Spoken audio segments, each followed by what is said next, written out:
I rushed down to the marina, eager for a peaceful weekend on my yacht. But as I rounded the corner, my heart dropped. Nautical Nonsense was burning, flames licking at the sky, and there, standing by the dock, was Margaret Holt, the HOA president, watching it all with a smirk. "You did this!" I yelled. She didn't even flinch. Instead, she turned, casually, walking away. I ran toward the fire, but it was too late.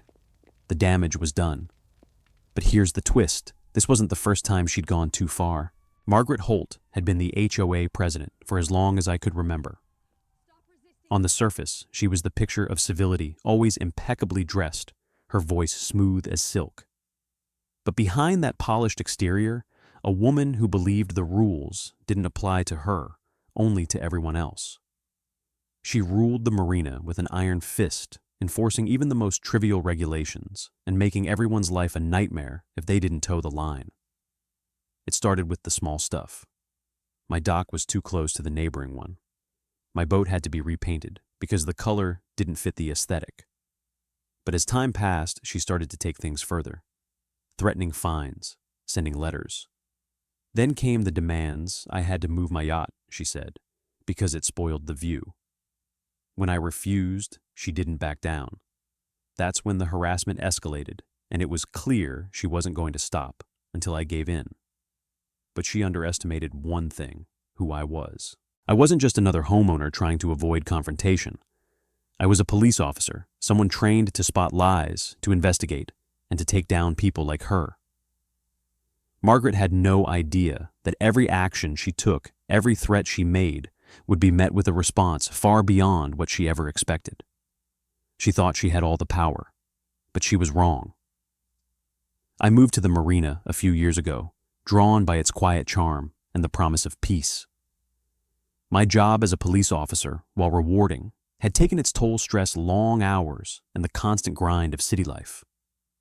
I needed a place to unwind, a place where I could escape the chaos of the world. The marina was perfect. Nautical Nonsense was my sanctuary, a gift from my father, a prized possession he had maintained meticulously for years. Every weekend, Emily, my wife, and I would sail out to the open water, free from the constraints of daily life. We'd anchor at our favorite cove, where the sound of the waves crashing against the shore drowned out everything else. It was our little slice of heaven, a place to breathe, to relax, to remember what life was all about.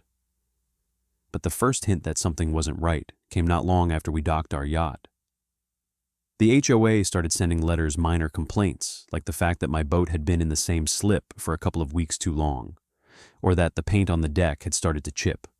Small things I thought no reason to worry, but it didn't stop there.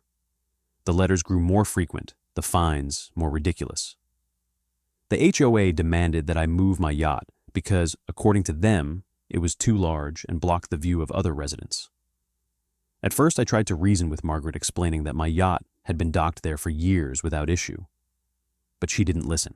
She made it clear the rules were the rules, and I was breaking them. As the days turned into weeks, I noticed the subtle shifts, her attitude becoming more dismissive, her demands more unreasonable. I started feeling like I was being watched. Neighbors who had once greeted me with smiles now gave me uneasy looks. It wasn't just about the yacht anymore. It was personal. Margaret's vendetta against me had begun. I refused to back down. I'd been in law enforcement long enough to know how to play the game, and this time I wasn't going to let her win. The tension started small, almost like an itch I couldn't scratch. At first, I thought it was just a misunderstanding, a few extra letters from the HOA here and there, some trivial fines, but I quickly realized Margaret wasn't going to stop. The first complaint came in the form of a letter, something about the placement of my yacht. It was docked in a spot assigned to me, but Margaret insisted it blocked the view for some of the other residents. I shrugged it off. It was just a letter. Then more followed. Fines for the tiniest things. My boat was too visible from the marina office, and they claimed the deck had wear and tear that didn't meet her standards. It was absurd, but each time I complied, thinking it would go away. But it didn't. It only got worse. Margaret didn't stop at letters. One day, I returned to the marina after work to find her standing near my yacht, talking to a crew member I didn't recognize. She was pointing at my boat, her hands on her hips.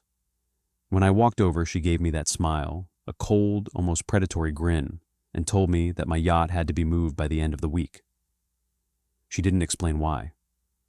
When I told her I'd checked with the marina office and that my slip was assigned properly, she snapped back. "You don't make the rules here." I could feel the anger rising, but I kept my cool.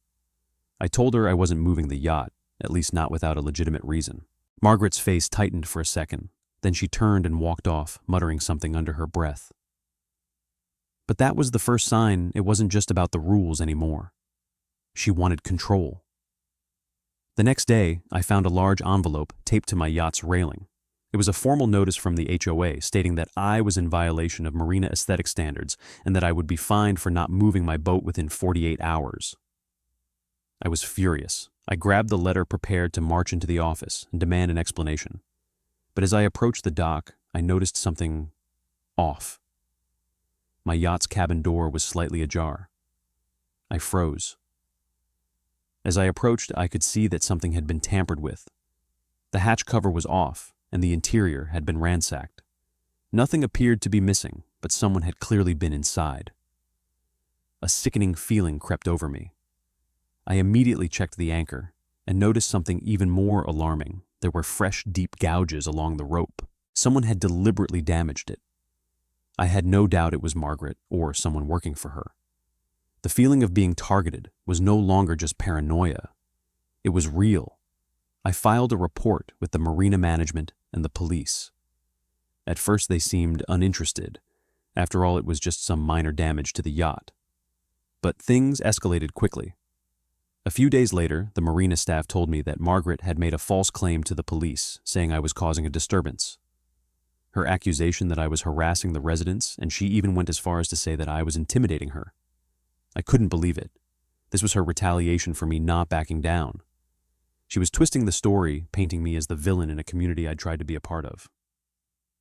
The police came by to take a statement. They weren't thrilled about getting involved in this HOA drama, but they took the details. I didn't back down, though.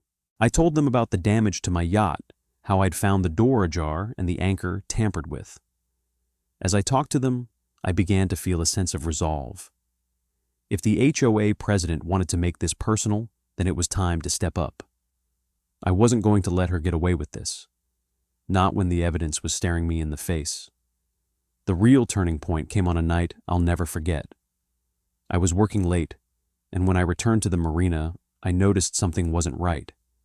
The lights at the marina were dim, and the usual buzz of activity had faded. But there was a single figure standing near my yacht. Margaret. I watched from the shadows as she fumbled with something on the deck.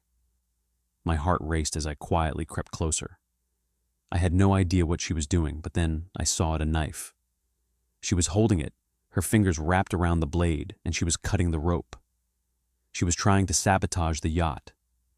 Without thinking, I sprinted forward. "What the hell are you doing?" I shouted, my voice cutting through the still night air. Margaret jumped, dropping the knife. She turned to face me, her face a mask of feigned innocence. "I'm fixing this," she snapped, her voice rising. "Your boat is an eyesore, and if the marina won't do anything about it, then I will." I couldn't believe what I was hearing. She had no right to be here to do this. The tension snapped. I grabbed her wrist to stop her from reaching for the knife again, and we struggled. In the chaos, she stumbled backward and hit the anchor release lever. The yacht lurched as the anchor fell into the water with a deafening splash. The sound of scraping metal against the hull was gut-wrenching. The yacht's deck shuddered beneath my feet as I tried to regain control of the situation.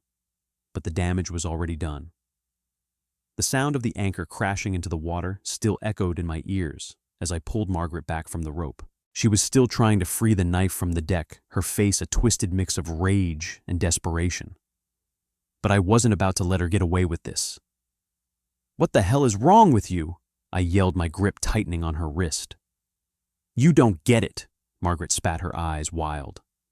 "This marina was never meant for people like you. You're a nuisance, and I've been cleaning up this place for years." I shook my head in disbelief. This wasn't about rules anymore. It was personal. She had gone too far, and now she was getting violent. I could feel my heart pounding in my chest, but I kept my calm. I had to. The last thing I needed was for her to twist this around and claim I was the aggressor. I had to think fast. With one firm motion, I pulled out my phone and started recording. Margaret didn't notice at first, too consumed with her own fury. But when she turned around and saw the phone, her face fell. "What are you doing?" she demanded, her voice shaky. "I'm recording you destroying my yacht. I'm done playing your games."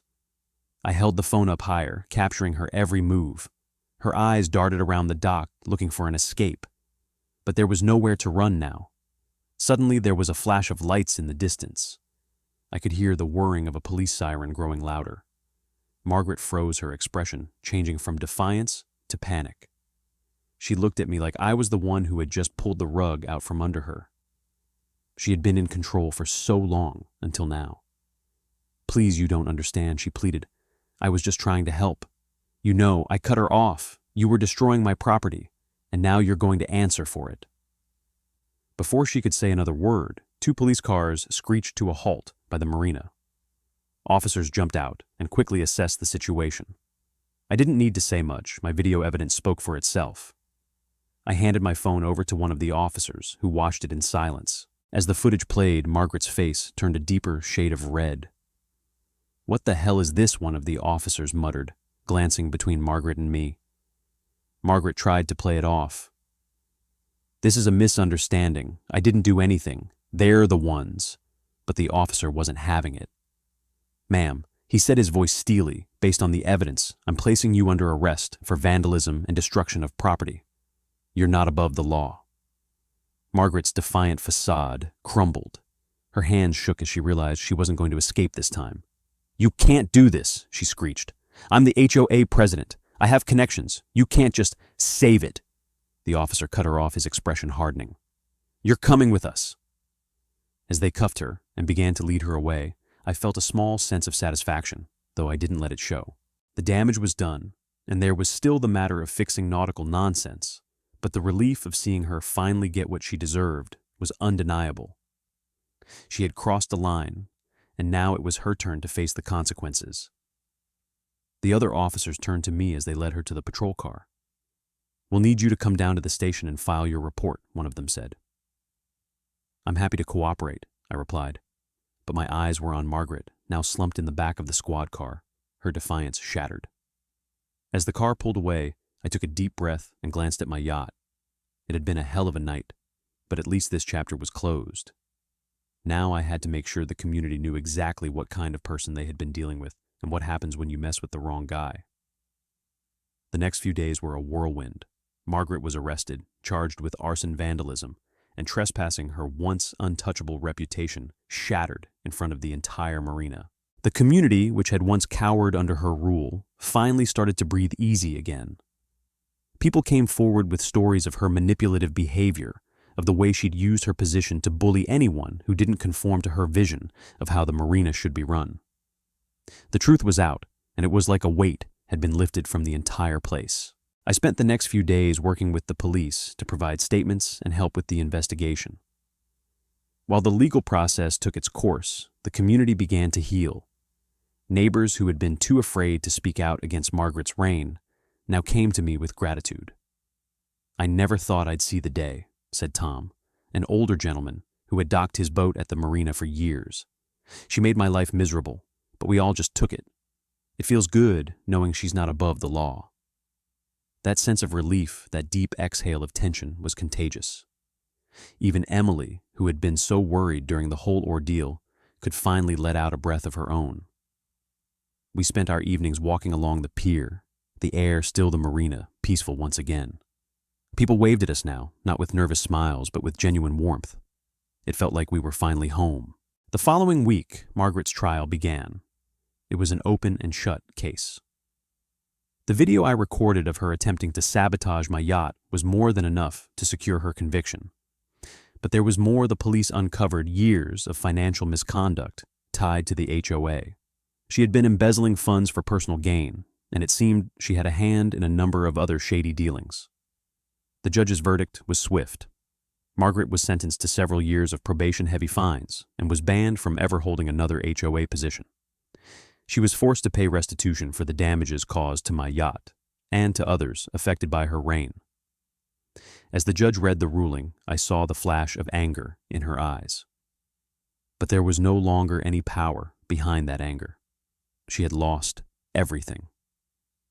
The marina began a restructuring process, new leadership, new rules, and for the first time in years, a sense of fairness. The board was dissolved, and a new committee was formed, one that valued input from all residents. The tension that had once held the community hostage was finally starting to dissolve. As I stood by Nautical Nonsense, watching the crew work to repair the damage, I couldn't help but smile. The yacht was in the process of being restored to its former glory, and while it would take time, I knew it would be worth it. But there was a moment, a small, almost poetic twist that sealed the deal. One evening as I watched the workers patching up the hull, I saw Mr. Thompson, the marina manager, walking toward me. He looked hesitant, his hands in his pockets, but there was a sense of respect in his step that hadn't been there before. "Hey, I just wanted to thank you," he said, his voice quiet, "for standing up.